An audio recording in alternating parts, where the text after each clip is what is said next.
Emily Vogel, and I teach 6th, 7th, and 8th graders in a structured learning environment. And the discrete trial training that I'm going to show you today is for mastery of 2nd grade sight words. I have a girl that has an IEP goal for that, so that is what we work on with her. What I would do before we start this, we did a preference assessment, so then she knows exactly what she's working for every time we do this.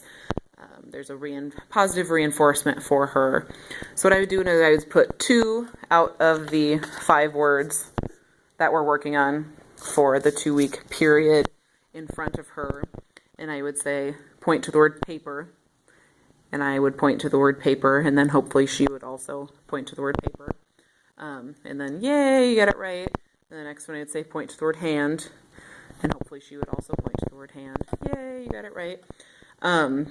After she did that, she would get a 1-minute break with her preferred activity before I then show her 2 other words, and we do the same thing. She has already started to move on from needing full gestural prompts to just needing partial ones, so that's exciting.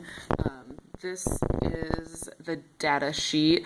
Words, the date, is she independent, yes or no.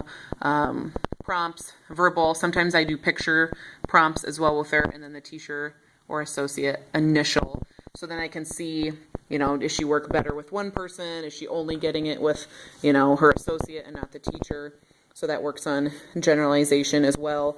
If these are not mastered in that 2-week period for progress monitoring, I use them in the next week until they are mastered.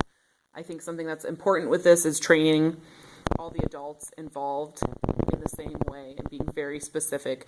This is exactly what we're doing and setting out the steps, so then we're all doing it in the same way.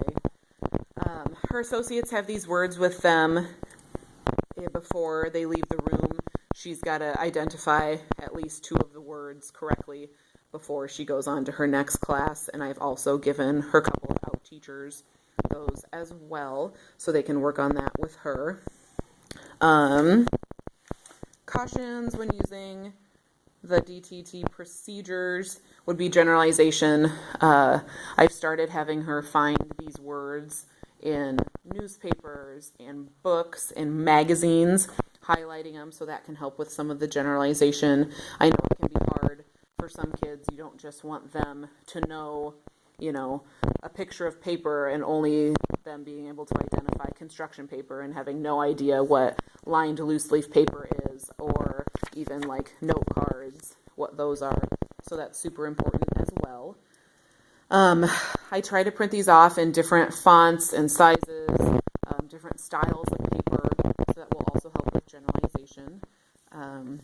I do think that these are appropriate for older kids, but they need to be individualized to what works for those kids. You don't want middle and high schoolers doing, their letter sounds or identifying numbers. It's not really appropriate for somebody that age, but they could definitely do it with more life skills, following a recipe, doing a load of laundry, balancing a checkbook, and things like that. So I do think they can be used just maybe in the age-appropriate way for them. Thank you.